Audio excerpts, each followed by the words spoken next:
Update. Am I the a-hole for telling my sister we were strangers after she broke all contact with us? Original post. Apologies in advance if this post seems disorganized. My head is still reeling from all this. 9 years ago, I was 18 then, my older sister eloped with her then boyfriend. Our parents, we're an immigrant family, were vehemently opposed to her relationship. I remember me being okay with it personally. It wasn't my place. She eloped with her boyfriend and cut off all contact with us. My parents were beside themselves. I tried reaching out to her back then on different platforms, but was blocked. I even reached out to her best friends and asked them if they could at least get me in touch with her. They said they didn't know where she lived now, but that she told them she was happy. She had also left her workplace. Eventually, me and my parents, all came to an unspoken agreement to pretend she was never here, and I blocked her everywhere too. I remember being extra particular to call regularly when I was in college because I was worried about their state of mind. We're now at a place where I can't remember the last time she crossed our minds. Yesterday, my sister knocked on my apartment door. She cried and hugged me when she saw me. I hugged her back initially too. I wasn't really thinking at the time. She was just going on about how much I had changed, how much she'd missed me all these years. Eventually, I kind of remembered everything and asked her why she was here and who had given her my address. She said she had sworn to them that she wouldn't tell. I asked her why she didn't call first since whoever gave my address probably gave my number too. She said she just wanted to see me in person. I told her we'd gotten over her. Why was she here? She said her issue had only been with our parents, not me. I told her about how I'd been blocked too by her when she left. She told me she was sorry she'd hurt me, but she had wanted a fresh start and told me I was an uncle to a nephew and a niece. They weren't there at the time. They were at their father's. They recently divorced. She acted surprised that I wouldn't know, said she'd told someone to tell our parents about them. Maybe it was hearing about the divorce that frustrated me more, because if we were going to have gone through all this pain, at least she could have found lasting happiness. I just told her she was a stranger to me now. She said we could have lunch together. She wanted to know all about what I'd been up to. I told her it was best if we continued to have no contact. She didn't act like an older sister when I needed her to, and we were no longer family. We'd mourned her already and we were now strangers. She was tearful. She gave me her address and phone number and left. Last night, I spoke to my girlfriend about what had happened. She said she was still my sister, that I shouldn't have just turned her away. I told her she didn't know what we'd gone through in the days after she had eloped, but I still wanted to know. Here, am I the a-hole? Now for the top comments before reading the update. Not the a-hole. She broke all contact with you for nearly a decade. She treated you as if you were disposable. There is no relationship to salvage. She doesn't get to unilaterally decide to pick you up again just because it works for her. I'm guessing she's decided now's a good time because she's getting divorced and in essence needs something. Time, attention, connection from you. Ask yourself, if she weren't getting divorced, would she have reached out? You need to figure out who shared your address with her. I hadn't thought of this, and I've been feeling sick thinking this might be true since I read this, that she wouldn't have ever reached out if she had gotten divorced. Would have been fine without ever seeing me again. Although she didn't ask for anything material during our interaction, I guess she wanted lunch. She thought after 9 years of almost forgetting I had a sister, I'd be okay with lunch. OP, I wonder if her ex-husband made her block you all? Could it be that getting away from him might be why she was able to reach out? I don't know. Back then she would vouch for him a lot in front of our parents, who really thought he was bad news, so I don't know. She seemed like it was all of her own volition. What are your parents' thoughts? How do they feel about potential reconciliation? I haven't told them about this. I don't see the point, I guess. They made their peace with her absence a while back. We all did. I have a sister that I have had zero interaction with for more than 30 years. She reached out to me after our mother's death in 2018. We just went different paths in life. I have zero in common with her, other than sharing a bio-mother. I wished her well in life but told her no. That ship had sailed. Obviously, she threw a fit, which just confirmed my no. What your sister did was unfair to you. Makes me wonder if he was controlling her or if this is who she is. Not the a-hole. I was in OP's shoes too. My sister cut us off when she joined a sort of cult. We took a lot of mental damage, and it took us more than a decade to get over it. When she had a kid, she got a little into contact, mainly to get money from my parents. Since then, it has been an annoying pattern of her getting closer, then withdrawing again and verbally or emotionally cudgeling us on the head. If it was me, I'd just cut her off. But my mom, who she actually treated the worst, can't bear to do it. I don't know what her long-term plans are. She probably needs money and a babysitter, but you'd probably save yourself a lot of heartache if you kept to no contact. But you can't make that choice for your parents, in case she decides to try them next. Now for the update. Hi. Thanks a lot to everyone for the support in my post, and to those who reached out for support. I'd been emotionally drained almost immediately after meeting my sister.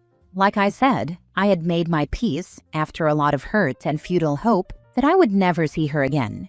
She had my number and I had blocked her new number. I'd thought about it and received advice too, but I just didn't. It slipped from my mind. She asked me on Tuesday how I was doing and asked if we could meet on Wednesday. She really wanted me to meet her kids. I was really conflicted. I didn't want to oblige her, but I decided to say yes to at least meet them. I went to her apartment yesterday and met my niece and nephew. My niece had recently turned 9 and my nephew is 6. They're great kids and I really enjoyed seeing them. I remember feeling a certain way when my sister was introducing me, and she told him that the way he's my niece's younger brother. Similarly, I'm her younger brother. We talked a bit and started talking about stories from us growing up. I hadn't, and still haven't, said everything is okay between us, but our stories and conversation went smoothly. I learned that after she eloped and got married, she had moved in with her husband into his place in a town a few hours away from us. That around 2019, they had moved to the city we were currently in. According to her, she didn't know all this time that I later moved here for work after college too. I told her about what I'd been up to all these years, my college, my job, my girlfriend, etc. After that, the kids were in their room and my sister brought up us all doing something again over the weekend. I told her we weren't okay. She can't expect me to forget everything. She said she was sorry, that her moving out had nothing to do with me, that she missed me. I was angry at the fact that she had no idea the pain I'd gone through, both personally and then having to be the crutch for my parents' pain. I told her I didn't believe her, that she would have been perfectly fine with never seeing me again if she hadn't gotten divorced, that I could have been dead, and she probably wouldn't have broken a sweat upon learning it, since she was so blissed out from her domestic life. I know it was ugly. I've never said anything like this. But in that moment, I just wanted her to feel some kind of hurt, of the kind she'd given me. She broke down and said I can hate her if I want, but to just not hate her forever. There has to be a limit. I regretted saying what I said when I saw her crying, so I just sat next to her and asked about why they divorced. She told me that their life had been going all right the first few years. She said she'd even sent word through a mutual when the kids were born, which either the mutual messed up or my sister did, because we never heard about it. She said when COVID happened, her marriage became hell for her, that it uncovered a side of her ex she never knew. He became abusive, had disdain for their son, revealed he used to record every single conversation of theirs, had convinced her she was crazy and a bad wife and mother. She said she stuck with him because of the kids until she had enough, and that a very good neighbor of theirs, whom she had become friends with, gave her a lot of support and even helped line her up with a job. During all this, she even blamed our parents for her sticking with the marriage for so long and for not reaching out. I told her they had literally pleaded with her not to do this. I was there. I was 18, not 8. She said they told her she was dead to them if she ran off with him, and so she blamed them for not being able to leave him. I told her that was insane logic, and she just didn't want to talk about them, and asked me not to tell them about her. I said yeah, her relationship with them is her own. I also asked her who had given her my address. She begged me not to ask her that they hadn't given it easily. She'd had to swear secrecy and cry and convince them that I'd want to see my older sister, so I dropped it. We had tea and snacks after that. She asked me again if I wanted to do anything this weekend since she has the kids, or we could do something the weekend after, just the two of us. I said I don't know. She was okay with that answer. She was tearful again when I was leaving. We hugged and I hugged the kids goodbye too. My mind has been a mess since then. I lashed out and everything, but also regret what I said. But then I also try to remember how I had felt back then and then get angry again. It feels so weird knowing that she's now 20 minutes away from me and we can visit whenever. I told my girlfriend about all this. She said she supports me no matter what, but in her opinion, to consider the weekend plan with a cool mind. This got long. I apologize, but I've been trying to collect my own thoughts on this, and writing this just seemed to help. Thanks for the help. Don't let her push you into immediately pretending everything is fine and going back to how things were. She still isn't taking responsibility for the harm she did. You didn't mention she ever apologized for ghosting you. She's blaming your parents for her choices. She needs to admit she did this to herself and to you, or that hurt and resentment is never going away. If she won't tell you who gave her your address, she has no interest in what you want, only what she wants, and she will manipulate you and them again and again to get what she wants. Yes, she isn't taking responsibility for anything. She offers as little as she can. Every explanation seems extremely self-serving and cannot be verified. Difficult questions are met with self-pity and tears. OP's biggest concern at the outset was surely, why is she reaching out now? There's little here to suggest it's for anything other than self-interest. Honestly, why block you at all if she didn't feel you didn't do anything wrong? She doesn't really seem to recognize the hurt she dealt you, nor is she really willing to acknowledge how much she screwed up and continues to blame your parents for everything. Frankly, it's immature of her on all fronts. Also, she keeps pressing you to meet up with her this weekend, which shows she doesn't respect your need for space or time. She's just going to keep on boundaries stomping into your life with a surface level of apologies and assume it should be all good. Also, introducing the kids right away is a manipulation tactic, so you can't be as honest and frank as you would have been if they weren't around. She definitely seems to be me. I don't really see how reconnecting with her now would really benefit your life. She is pretty much a stranger. Last story.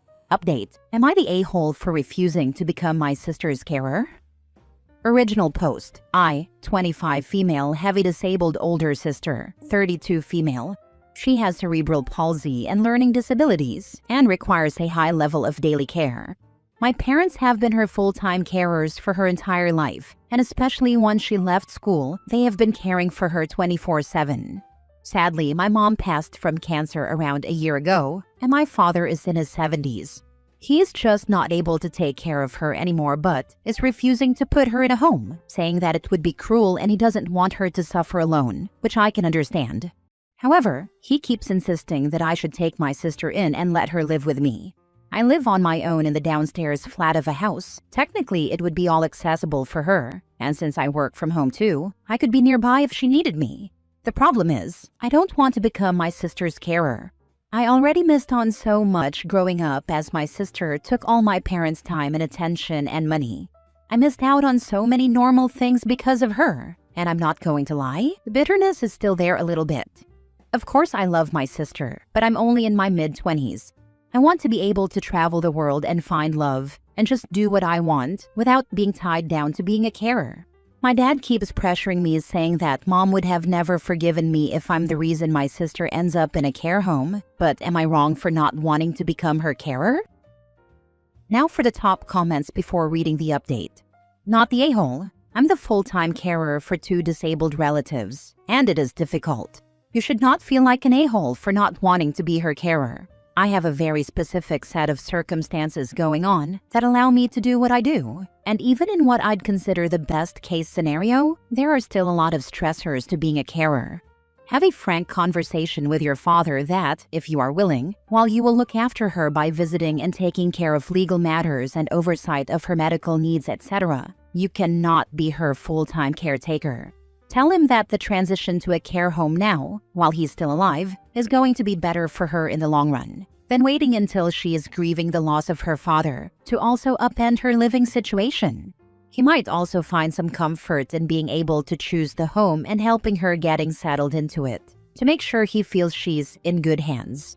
Although he probably will still not think it's as good as it would be if you took her, and to be honest, it might not be, but that doesn't make it your obligation. I'm going to have a proper talk with him about it tomorrow, but the last time I tried, he tried to guilt trip me, saying mom would have been disappointed in me, and I just couldn't take it. Your parents really dropped the ball in not lining up a group home or care home for her and gently transitioning her years ago. You have a right to live your life. OP was always the backup plan. The parents just assumed she would take over when they got too old. It might even be why they decided to have another child. Definitely not fair to OP, who deserves to live her own life. I must admit, this has been on my mind recently. There's a 7-year age gap between me and my sister, and being 25 with a dad in his 70s is fairly uncommon. Now for the update. So me and Dad finally had a talk last night. I tried to explain it from my point of view, added in a few of the points people raised here, like getting her settled in a home whilst he's still around will make the transition smoother, and that I'd happily go visit her, maybe take her out on the odd day trip, but I do not want to be held responsible for her day-to-day care. He was still trying to convince me to take her in, and guilt-tripping me, saying that my mother, who passed last year, would be so disappointed in me. I got mad and told him in no uncertain terms, am I becoming my sister's carer? I love my sister, but she's not my responsibility, and I need to be able to live my own life. He told me to sleep on it, and we'd discuss it again later, making it clear he is fully against putting her into a group home. He seems to think once he passes, he can simply bequeath her onto me, which is both not how that works, and honestly a bit insulting to my sister. Even just suggesting that she could start attending a day center for people with disabilities to get her used to being with other people got him riled up, and he started yelling about how he didn't sign up for this, and having me was supposed to be his fix for it. He thinks the stress of caring for her was what caused my mom's passing. I was stunned and left without saying a word, but now I don't know how to face him, and honestly a part of me feels bad for my sister in case she overheard that. She has learning disabilities, but she's smarter than a lot of people give her credit for. And at the end of the day, she's still my sister. I wouldn't want her feeling like a burden, but I have no idea where I go from here.